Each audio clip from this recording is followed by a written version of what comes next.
Police Thane गिट्टी खेदान इथे 20/3/2024 रोजी एक फिर्यादीने तक्रार दिलेली आहे की एक महिला त्यांना फेसबुकवरनं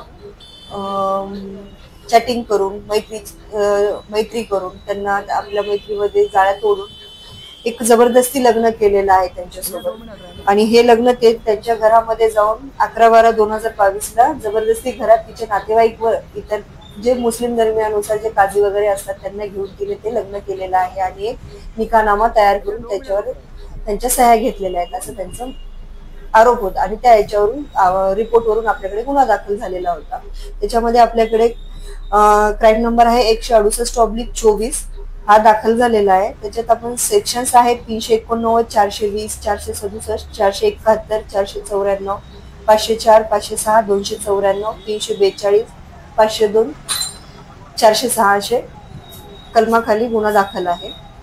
ह्या महिलेला आपण 14/5/2025 रोजी एकदा ताब्यात घेतलेलं होतं. त्यावेळेला ती प्रेग्नेंट होती. तेव्हा तिला आपण एक नोटीस देऊन सोडलेलं होतं की आफ्टर प्रेग्नन्सी अटक होणे किंवा ह्याच्यासाठी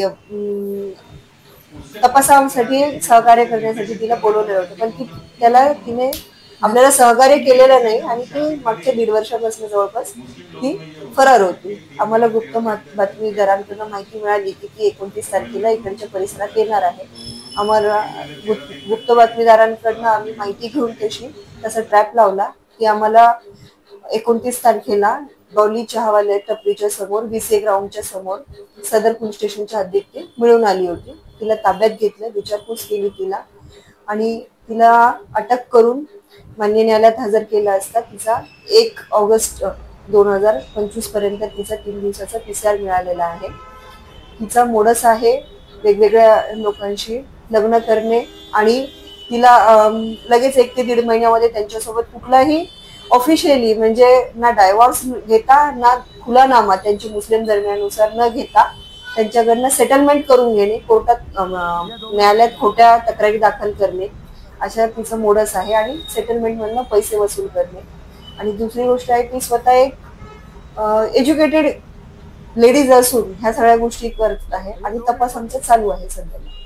मॅडम आतापर्यंत किती लोकांना तिने गंडवलं या सगळ्या बाबतीत किंवा लग्न केलेली आहेत आणि किती लाखाची त्यांच्याकडनं तिने वसुली केली? आपल्याकडे आतापर्यंत 3 ते 4 तिचे हजबंड आलेले होते. त्यांच्या पण स्टेटमेंट घेतले. त्यातल्या काही तिघांनी तिच्या विरुद्ध गुन्हा दाखल केलेला होता. मानकापूरला 2 गुन्हे दाखल आहेत, जरीपटक्याला 1 गुन्हा दाखल आहे आणि पाचपावलीला एक तक्रारी अर्ज एकमेकांविरुद्ध चालू होता. हे फिर्यादीच्या म्हणण्यानुसार हे 8वं लग्न आहे आणि आपण त्यांच्याकडनं जी माहिती प्राप्त झाली त्यातल्या आपण 4 ते 5 लोकांचे स्टेटमेंट झालेले आहे. अजून तपास चालू आहे. मॅडम याच्यामध्ये ही एकटीच आरोपी म्हणून आहे की आणखी हिला कोणी मदत करणारे आहे असं तपासात आढळून आलं का? सध्या तर फिर्यादीच्या सांगण्याप्रमाणे आपण यामध्ये तिचे काही ड्रायव्हर वगैरे असे ते जे सांगितले, तिची आई आणि तिचे काका, या फिर्यादीमध्ये तिच्या आई, काका आणि काकू असे आणि इतर काही लोक जबरदस्ती फिर्यादीच्या घरात बसून लग्न केलेलं आहे. फिर्यादीला एक प्रकारचं धमकी प्रेशराईज करून की बाबा आम्हाला म्हणजे सगळ्या ती लवाजमा सोबतच आलेली होती की मला तुझ्याशी लग्नच करायचं आहे. फिर्यादींनी आणि आपल्या आरोपीच्या नातेवाईकांनी सुद्धा त्यांच्यावर प्रेशराईज करूनच हे लग्न करून घेतलेलं आहे. त्यामुळे ह्याच्यात बाकीचेही आरोपी आहेत. याच्यामध्ये मौलानाची जी भूमिका आहे ती पण संशयास्पद आहे, कारण प्रत्येक वेळी निकाहनामाच्या वेळी ते मौलानाच हजर असतात असं ऐकण्यात आलंय.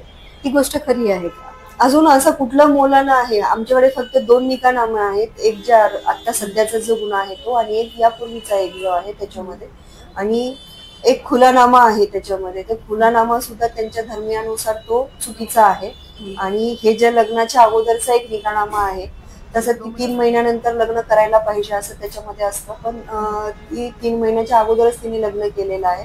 पण ह्याच्यावरती कुठलंच रजिस्ट्रेशन नाहीये, कुठल्या काजीचं नाव नाही. म्हणजे नाव जरी असेल पण तो कोण आहे हे अजूनपर्यंत कळून आलेलं नाही. त्यामुळं तपास चालू आहे. आणि याच्यामध्ये एक वकील सुद्धा आहे की जे तिला मदत करत असतात या केसमध्ये, जे प्रत्येक जे आरोपी सॉरी पीडित जे आहे त्या पीडितांना त्या पैसे काढण्याचं काम ते वकीलच करतात असं ऐकण्यात आलं. आता प्रत्येकाचे वकील आहेत आजकाल, त्यामुळे तिचे वकील असतील आणि ते तिला त्याच्यामध्ये जसे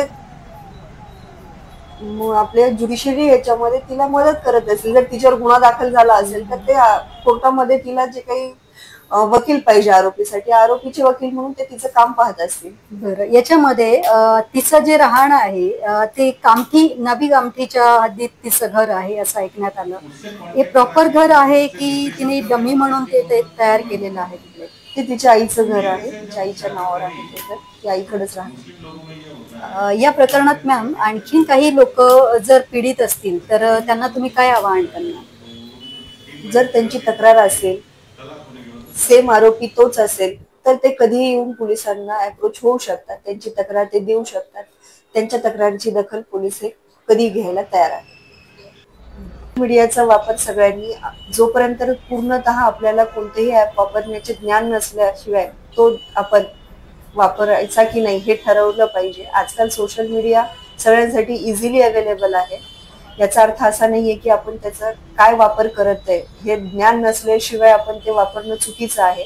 जर आपल्याला कुणी कोणत्याही माध्यमातनं, जसं की फेसबुक आहे, इंस्टाग्राम आहे, ह्याच्यावरनं जर कोणी फ्रेंडशिप रिक्वेस्ट पाठवत असेल किंवा तुम्हाला काही मेसेजेस येत असतील, तर खरंच तो समोरचा व्यक्ती तुमच्या ओळखीचा आहे का काय, तर तो तुम्हाला फसवत आहे ह्याच्याबद्दल तुमची पूर्णपणे शहानिशा होत नाही. त्याशिवाय तुम्ही त्याच्याशी वैयक्तिक आणि जे तुमचे प्रायव्हेट गोष्टी आहेत, जसे की फोटोग्राफ्स आहेत किंवा तुमचे काही गोष्टी आहेत, त्यांना शेअर करू नये. नाहीतर ह्याचा आजकाल बऱ्याचशा व्हिडिओ कॉलिंग मार्फतीने किंवा ह्याच्याने लोक फसत चाललेली आहेत. तसे आपल्याकडे आपण भरपूर अवेअरनेस करतो, पण कधी चुकून होतं. पण सोशल मीडिया हँडल करताना आपले प्रायव्हेट सेटिंग सुद्धा त्याच्यामध्ये त्यांनी सेटिंग केले पाहिजे आणि 2 स्टेप व्हेरिफिकेशन पण करणं तेवढंच गरजेचं आहे.